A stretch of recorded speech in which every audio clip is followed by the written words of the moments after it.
ನಾನು ಬೆಳಗ್ಗೆ ಎದ್ದ ತಕ್ಷಣವೇ ಫ್ಲಿಪ್ಕಾರ್ಟಿಂದ ಒಂದು ಪಾರ್ಸೆಲ್ ಬಂದಿತ್ತು. ಸೊ ನಮ್ಮ ಯಜಮಾನ್ರು ನನಗೆ ಗೊತ್ತಿಲ್ಲದೇ ನನ್ನ ಫೇಸ್ ವಾಶ್ ಖಾಲಿಯಾಗಿತ್ತು. ಸೊ ಬುಕ್ ಮಾಡಿದರು, by one get one free ಇತ್ತು ಅಂತ. ಹಾಗಾಗಿ ತಕ್ಷಣ ಓಪನ್ ಮಾಡಿ ನೋಡಿದೆ. ಸೊ ನಾನು ಯಾವಾಗಲೂ ಯೂಸ್ ಮಾಡೋವಂಥ ಒಂದು ಫೇಸ್ ವಾಶ್ ಇದು. ಸುಮಾರು 3 ಇಯರ್ಸಿಂದ ನಾನು ಯೂಸ್ ಮಾಡ್ತಾ ಇದ್ದೀನಿ. ಬಟ್ ತುಂಬ ಚೆನ್ನಾಗಿದೆ. ಇದು ಹಿಮಾಲಯ ನ್ಯಾಚುರಲ್ ಗ್ಲೋ ಅಂತ ಕೇಸರ್ ಹಿಮಾಲಯದಿದು. ಸೊ ನನಗಂತೂ ತುಂಬ ಖುಷಿ ಆಯಿತು. ಡೈಲಿ ಕಷಾಯ ಕುಡಿಯೋದ್ರಿಂದ ನಾನು ಜೀರಿಗೆ ಹಾಗೆ ಕಾಳುಮೆಣಸು ಶುಂಠಿ ಎಲ್ಲ ಹಾಕ್ಕೊಂಡು ಬಿಸಿನೀರು ಕಾಯ್ಲಿಕ್ಕೆ ಇಟ್ಟಿದ್ದೆ ಮುಂಚೆನೇ. ಸೊ ಹಾಗಾಗಿ ಇದನ್ನೆಲ್ಲ ನೀಟಾಗಿ ಚಿಕ್ಕ ಚಿಕ್ಕದಾಗಿ ಜಜ್ಕೊಂಡ್ಬಿಟ್ಟು ಬಿಸಿ ನೀರಿಗೆ ಹಾಕ್ಕೊಂಡು ಸ್ವಲ್ಪ ಸಾಲ್ಟು ಹಾಗೆ ಲೆಮನ್ನು ಎಲ್ಲ ಹಾಕಿಬಿಟ್ಟು ಡೈಲಿ ಕುಡಿಯುತ್ತೀನಿ ನಾನು. ನಮ್ಮ ಹಸ್ಬೆಂಡ್ರು ಇನ್ನೂ ಎದ್ದಿರಲಿಲ್ಲ, ಹಾಗಾಗಿ ನಾನೇ ಬೇಗ ಎದ್ದು ಕುಡಿತಾ ರೆಡಿ ಮಾಡ್ತಾಯಿದ್ದೆ. ನೋಡ್ತಾ ಇದ್ದೀರಲ್ವಾ, ನಾನು ಕಷಾಯ ಅಂತೂ ಮಾಡ್ಕೊಂಡು ಕುಡಿತಾ ಇದ್ದೀನಿ. ನೀವು ಕುಡಿದು ಎಂಜಾಯ್ ಮಾಡಿ, ಹೆಲ್ದಿಯಾಗಿ ಇಟ್ಕೊಳ್ಳಿ ಆರೋಗ್ಯನ ಸದಾ ಯಾವಾಗಲೂ. ನಾನಂತೂ ಮಿಸ್ ಮಾಡಲ್ಲ. ಎವ್ರಿ ಡೇ ಮಾರ್ನಿಂಗ್ ಎದ್ದ ತಕ್ಷಣವೇ ಫಸ್ಟ್ ಕಷಾಯ, ಉಳಿದ ಕೆಲಸ ಆಮೇಲೆ. ನೀವು ಟ್ರೈ ಮಾಡಿ ಮನೇಲಿ ಒಂದ್ಸಲ, ರಿಸಲ್ಟ್ ನಿಮಗೆ ಗೊತ್ತಾಗುತ್ತೆ. ಕಂಟಿನ್ಯೂಸ್ ಆಗಿ 3 ಮಂತ್ ಕುಡಿಲೇಬೇಕು. ಸೊ ಆಮೇಲೆ ನಿಮ್ಮ ಇಷ್ಟ. ನಿಮಗೆ ಲಾಗಲ್ಲಿ ಹೇಳಿದ್ನಲ್ವ, ನಾನು ಮಾರ್ನಿಂಗ್ ತಿಂಡಿಗೆ ಇಡ್ಲಿ ಮಾಡಬೇಕು ಅಂದ್ಬಿಟ್ಟು. ಸೊ ಇಡ್ಲಿಗೆ ಬೇಕಾದಂಥ ಚಟ್ನಿಗೆ ತವಾದಲ್ಲಿ ಎಲ್ಲ ಮೆಣಸಿನ್ಕಾಯನ್ನ ಹುರ್ಕೊಳ್ತಾ ಇದ್ದೀನಿ ತವಾದಲ್ಲಿ.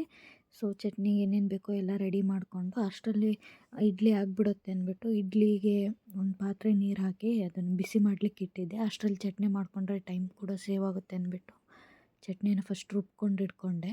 ನೆಕ್ಸ್ಟ್ ಏನು ಮಾಡಿದೆಪ್ಪ, ನೀರು ಅಷ್ಟರಲ್ಲಿ ಬಿಸಿಯಾಗಿತ್ತು. ಇಡ್ಲಿ ರವಾನು ಚೆನ್ನಾಗಿ ಬಂದಿತ್ತು, ನಿನ್ನೆ ನೈಟೇ ರುಬ್ಬಿಟ್ಟಿದ್ದು.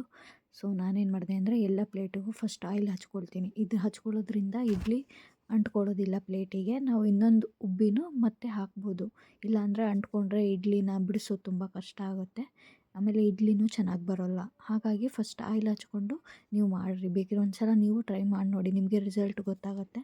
ಸೊ ನೀರು ಕೂಡ ಇಲ್ಲಿ ಬಿಸಿಯಾಗಿತ್ತು. ಎಲ್ಲ 1 ಬೈ 1 ಪ್ಲೇಟ್ ಇಟ್ಟು ನಾನೇನು ಮಾಡಿದೆಪ್ಪ ಅಂದರೆ ಮುಚ್ಚಿ ಇಟ್ಟೆ. ಅದನ್ನು ಬೇಗನೆ ಆಗುತ್ತೆ, ಟೈಮ್ ಬೇಗ ಅಂದರೆ ಯಾಕಂದರೆ ನೀರು ತುಂಬ ಬಿಸಿಯಾಗಿತ್ತಲ್ವ, ಹಾಗಾಗಿ ಬೇಗನೆ ಒಂದು 5 ಮಿನಿಟ್ಸಲ್ಲೇ ಆಗಿಬಿಡುತ್ತೆ. ಸೊ ಇಡ್ಲಿ ಬೇಯೋಕ್ಕೆ ತುಂಬ ಟೈಮ್ ತೊಗೊಳ್ಳೋದಿಲ್ಲ. ಬೇಕಿದ್ರೆ ನೀವೇ ನೋಡಿ, ಈಗ ಒಂದು 5 ನಿಮಿಷದಲ್ಲೇ ಇಡ್ಲಿ ರೆಡಿ ಆಗಿಬಿಡುತ್ತೆ. ಸೊ ಫೈನಲಿ ನಮ್ಮ ಮನೆ ತಿಂಡಿ ರೆಡಿ ಆಯಿತು. ಹಾಗೆ ನಾನು ನಿಮ್ಮ ಯಜಮಾನ್ರು ನಿಮ್ಗೆ ಹೇಳಿದ್ವಲ್ಲ ಮುಂಚೆ ಪ್ರೋಗ್ರಾಮಿಗೆ ಹೋಗಬೇಕು ಅಂತ. ಸೊ ಬೈಕಲ್ಲೇ ಹೊರಟಿದ್ವಿ ನಾವು. ಟೈಮ್ ಆಗಿತ್ತು, ಆಲ್ರೆಡಿ 7:30 ಆಗಿತ್ತು. ಎಲ್ಲರೂ ಮುಂಚೆನೇ ಹೋಗಿದ್ರು, ನಾವು ಸ್ವಲ್ಪ ಲೇಟ್ ಆಯಿತು. ಬಾಪೂಜಿ ಸಭಾಂಗಣದಲ್ಲಿ ಪ್ರೋಗ್ರಾಮ್ ಇತ್ತು. ಇದೇನಪ್ಪ ಅಂತ ಅಂದರೆ ಪ್ರೋಗ್ರಾಮು ಅಕ್ಕಮಹಾದೇವಿಯ ಒಂದು ರಿಯಲ್ ಸ್ಟೋರಿ ಪೌರಾಣಿಕ ನಾಟಕ ನಡೀತಾ ಇತ್ತು. ಇನ್ನೊಂದು ಎಕ್ಸೈಟ್ಮೆಂಟ್ ಸ್ಟೋರಿ ಏನಪ್ಪ ಅಂದರೆ ಇದರಲ್ಲಿ ಬರುವಂಥ ಎಲ್ಲ ಲೇಡೀಸ್ ಪಾತ್ರಗಳು ಜೆಂಟ್ಸ್ ಮಾಡಿರೋದು. ನನಗಂತೂ ನಾಟಕ ಮುಗಿಯೋ ತನಕ ನಂಬಕ್ಕೆ ಆಗ್ತಾಯಿಲ್ಲ. ನಮ್ಮತ್ತೆ ಹಾಗೆ ಅವ್ರ ಫ್ರೆಂಡ್ಸ್ ಎಲ್ಲ ಬೆಳಗ್ಗೆನೇ ಹೋಗಿದ್ದರು. ಸೊ ನಾವು ಕೂಡ ಈವ್ನಿಂಗ್ ಹೋಗಿ ಜಾಯ್ನ್ ಆದ್ವಿ. ಹಾಗೆ ಅಲ್ಲಿ ಅರುಣ್ ಸಾಗರ್ ಸರು ಹಾಗೆ ರಾಜು ತಾಳಿಕೋಟೆ ಸರು ಎಲ್ಲರೂ ಬಂದಿದ್ದರು. ಸೊ ಅವ್ರನ್ನೂ ನಮ್ಗೆ ಫ್ಯಾಮಿಲಿ ಪರಿಚಯ ಇರೋದ್ರಿಂದ ಮುಂಚೆಯಿಂದನೂ. ಸೊ ನಾವು ಫ್ಯಾಮಿಲಿಯವ್ರ ಜೊತೆ ಫೋಟೋ ತಗೊಂಡ್ವಿ. ಅಕ್ಕಮಹಾದೇವಿಯ ಒಂದು ಲೈಫ್ ಸ್ಟೋರಿ ಕೇಳಿ ತುಂಬಾ ಖುಷಿ ಆಯಿತು. ನಾವಂತೂ ತುಂಬ ಎಂಜಾಯ್ ಮಾಡಿದ್ವಿ ಇವತ್ತಿನ ದಿನ. ಫೈನಲಿ ಪ್ರೋಗ್ರಾಮ್ ಮುಗಿಸ್ಕೊಂಡು ಜಸ್ಟ್ ಬಂದೆ. ಸೊ ಬಂದುಬಿಟ್ಟು ವಿಡಿಯೋನ ಎಂಡ್ ಮಾಡಬೇಕಾಗಿತ್ತಲ್ವ, ಹಾಗಾಗಿ ಸೊ ನಿಮ್ಮನ್ನು ಶುಭರಾತ್ರಿ ನಿಮಗೂ ಹೇಳಿಬಿಟ್ಟು ಸೊ ಹೋಗೋಣ ಅಂತ ಬಂದೆ. ಪ್ರೋಗ್ರಾಮ್ ಹತ್ರ ತುಂಬ ಚೆನ್ನಾಗಿತ್ತು. ಅಕ್ಕಮಹಾದೇವಿ ಪೌರಾಣಿಕ ನಾಟಕ ತುಂಬ ಚೆನ್ನಾಗಿತ್ತು.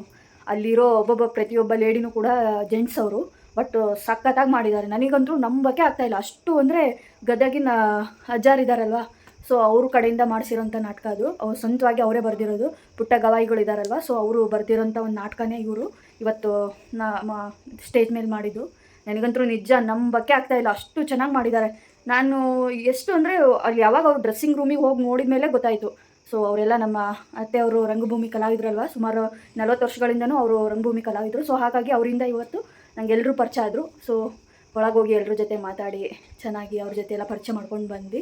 ಸೊ ಬಂದ್ವಿ, ಇವಾಗ ಈಗ ಜಸ್ಟ್ ಊಟ ಮಾಡಿ ಸೊ ನಮ್ಮ ವೀಕ್ಷಕರಿಗೂ ಗುಡ್ ನೈಟ್ ಹೇಳೋಣ ಅಂತ ಬಂದೆ ನಾನು ಕೂಡ. ಸೊ ಯಾರೆಲ್ಲ ನನ್ನ ವೀಡಿಯೋ ನೋಡಿದ್ದೀರೋ ಅವರಿಗೆ ಹೃದಯಪೂರ್ವಕ ಧನ್ಯವಾದಗಳನ್ನ ತಿಳಿಸ್ತಾ, ಯಾರೆಲ್ಲ ಇನ್ನೂ ಸಬ್ಸ್ಕ್ರೈಬ್ ಆಗಿಲ್ವೋ ಅವರೆಲ್ಲ ಸಬ್ಸ್ಕ್ರೈಬ್ ಆಗಿ, ಹಾಗೆ ಕೆಳಗಿರುವಂಥ ಬೆಲ್ ಐಕಾನನ್ನು ಪ್ರೆಸ್ ಮಾಡಿ. ಪ್ಲೀಸ್ ಶೇರ್ ಮಾಡಿ ಎಲ್ರಿಗೂ, ಹಾಗೆ ಸಬ್ಸ್ಕ್ರೈಬ್ ಆಗಿ ಸಪೋರ್ಟ್ ಮಾಡಿ. ಶುಭರಾತ್ರಿ, ಗುಡ್ ನೈಟ್, ಎಲ್ರಿಗೂ ಒಳ್ಳೆಯದಾಗಲಿ ಇವತ್ತಿನ ದಿನ. ಬಾಯ್ ಬಾಯ್. ನೆಕ್ಸ್ಟ್ ವ್ಲಾಗಲ್ಲಿ ಸಿಗುವ. ಎಲ್ಲರೂ ಟೇಕ್ ಕೇರ್.